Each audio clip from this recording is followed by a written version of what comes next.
Alright, we're going to start using the stuff that we did with right triangle trig to work out real life problems or word problems. And so we're just going to do a couple of the examples on the worksheet that I've given you together, and that way you can do these and not have to redo them whenever you do the worksheet. So if you wanted to print that worksheet out and write these on there, that'd be a good idea. But it says an escalator lifts people to the second floor of a building 25 foot above the first floor. Every time I have one of these problems, I'm going to draw a picture. So I'm going to draw the picture as I read it.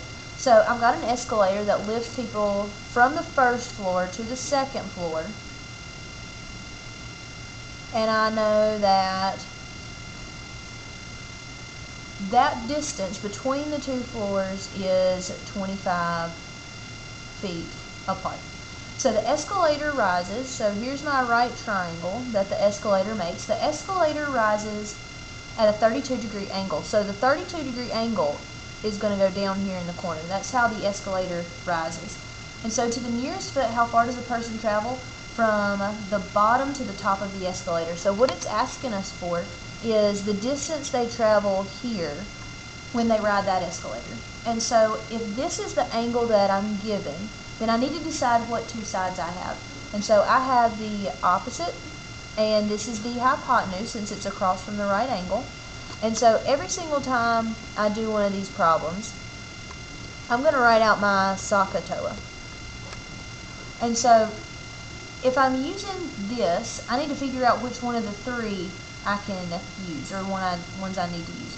So here's my angle. I've got the opposite and hypotenuse. So that means I'm going to use sine to solve this. So I'm going to set up the sine of 32 degrees equals the opposite over the hypotenuse. And so then I'm going to solve this for x. And so the way I'm going to do that is this sine over 32 is like a sine 32 over 1. And so then I'm going to cross multiply. And that's going to give me x times the sine of 32 degrees equals 25. And so then x is going to be 25 over the sine of 32. And so I just need to type that into my calculator. And since this is a degree, I need to make sure my calculator is in degree mode. And so when I go type this in, turn off this in. And so when I type this in, I'm going to type in 25 over the sine of 32. So 25 divided by the sine of 32. Before I hit enter, I'm going to make sure my calculator's in degree mode. It is. And so then that is about 47 I'll just let you round it to one decimal place, about 47.2 feet. So x is 47.2 feet. Alright, number 3. It says, suppose you stand 53 feet from a windmill. Your angle of elevation to the top of the windmill is 56.5. Your eye level is 5.5 feet above the ground. Approximately how tall is the windmill? So before we start this one, it's got the word angle of elevation. And so this should have been something that you did in geometry. But in case you didn't, I'm just going to run through what it is real briefly. Alright, so if I have an angle of elevation, here's me. I'm really short. And so if I've got an angle of elevation, that means I'm looking up to somebody or something. And so from my eyesight, this horizontal line up to whatever it is I'm looking at, the angle that is created there is called an angle of elevation. And so this angle is my angle of elevation. Now, let's say that there's a really short child or small person that I am actually taller than. Then I'm going to have to look down to that person. And so from my line of sight down to that person creates an angle. And so the blue angle is called an angle of depression. Alright, so these are my two types of angles. In the problem that we've got here, I've got an angle of elevation. So I'm going to draw a picture. Here I am. It says I'm 5.5 feet above the ground. I'm not quite that tall. But 5.5 feet above the ground is how tall the eye level is of this person. And so they're going to look out at a windmill. And I am not a good artist, so just bear with me. So here's my windmill, pretend. And so I'm going to look up to the top of this windmill. And so the angle of elevation that's created there is 56.5 degrees. And so I'm standing 53 feet away from the windmill, and so that would be this distance right here on the bottom of the triangle. And I want to know how tall the windmill is. So I'm looking for this distance on the triangle, and I actually need to find what this distance is. So these two distances, when I add them together, are going to give me the total height of the windmill. And so this is going to be my X on the triangle, and I need to find that using SOHCAHTOA. This right here is actually not hard to find. I just look at my height, or my eye level, which is 5.5. And so whenever I find X, I'm just going to add 5.5 to it, and then that's my answer.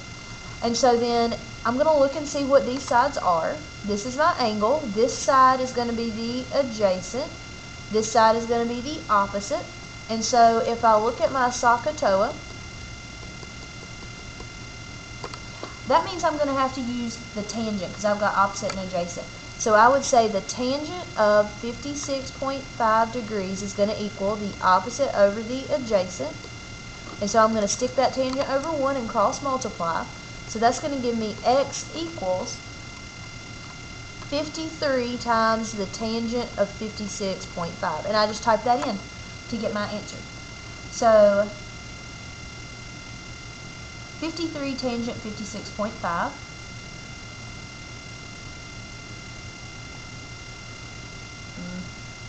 My calculator's frozen.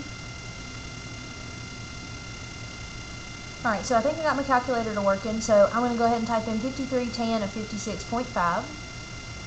Make sure my mode is in degree. It is. So 53 tan of 56.5 is going to be 80 point, I'm going to round that to 80.1. So X is going to be 80.1, and then I need to make sure that that's this X distance. I need to make sure I add this distance in, so that's plus 5.5. So the whole distance, or the whole height of that windmill, is going to be 85.6, and that was in feet. So the height of that windmill is 86 or 85.6 feet. All right, number 4. This is an angle of depression. So it says an airplane pilot. Again, my drawings are not good. An airplane pilot sights a life raft at a 26-degree angle of depression. So here's my, we're just going to pretend it's a boat-looking thing. So here's my life raft at a 26-degree angle of depression. Now, angle of depression is something you need to be real careful with when you're setting it up. Remember, you measure it from the horizontal line out down to whatever you're looking at. So here's this angle of depression, which is 26 degrees. And my picture is not drawn to scale, and it's not the greatest. But it says the airplane's altitude is 3 kilometers. Altitude just means the height off the ground. And so what is the horizontal distance? That would be this from that boat. And so this creates a right angle. And so, or the raft. So I'm going to find what the airplane's horizontal distance is. That's this. I know this is 3 kilometers. And so the only problem that I have now is that this angle is not actually inside the triangle. And so there's a couple of different things you could do. Since you know these two angles make a 90-degree angle, you could say 90 minus 26, and that would give you this angle. You could use that. What I like to do, though, is remember my rules from geometry. This line and this line are cut by a transversal line.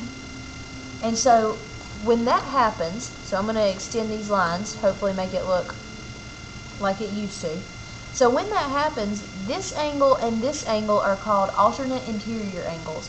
And so this means that angle is also 26 degrees. So those are the same. And so I like to do that because that's less work for me. And so then if this is the angle that I'm looking at, this would be the opposite, this would be the adjacent. And so then I would set up tangent. So I would say the tangent of 26 degrees equals the opposite over the adjacent. And so to solve that, I'm going to stick tan over 1 and cross multiply. So x tan 26 equals 3. So x equals 3 over tan 26 degrees. And so then I'm just going to type that in. So 3 over tan 26 is going to be about 6.2, and that's in kilometers. So this would be about 6.2 kilometers. Alright, and so then in class I do a scavenger hunt. In my online class I'll give you a short project to do. And so this is just an example of what you'll be doing when you do either the scavenger hunt or the project. And so it says, suppose a tree casts a shadow that's 60 foot long. So here is a tree. It's ugly tree, whatever. Alright, it casts a shadow that's 60 foot long. A shadow is on the ground, so that's 60. And then you've got a 6 foot tall surveyor that measures the angle of elevation, so that's from here to there, to the top of the tree to be 35 degrees. So here's my 35 degree angle. And we want to know how tall the tree is. So I'm going to say this is my x value. This value is 60. And so whenever I find x, I want to add back in my height, or this surveyor's height, which is 6 foot. And so if this is my angle, 35, this is the opposite, this is the adjacent. So here's my right angle. And so then I'm going to set up tangent. So a lot of the word problems in real life applications use tangent. And so I'm going to say the tangent of 35 degrees is going to equal the opposite over the adjacent. And so then tangent over 1, cross multiply. So this is going to be 60 tan 35 degrees equals x. And so I just type that in. 60 tan 35. And so I get this, but that's not my full height of the tree because I have to add in my 6 foot over here. So I'm going to say plus 6, and so I get 48.0 about, so x is about 48 feet. So my tree is about 48 feet tall once we do all that work. And so I took this answer and I added 6 to it. And I just did that on the calculator. And so your word problem, or not your word problem, but your scavenger hunt or your project will be real similar to this. And so there are 3 things that you should notice that you need from this problem. And so the first thing that you need is the distance away from the object that you are. Okay? So you need your distance from the object.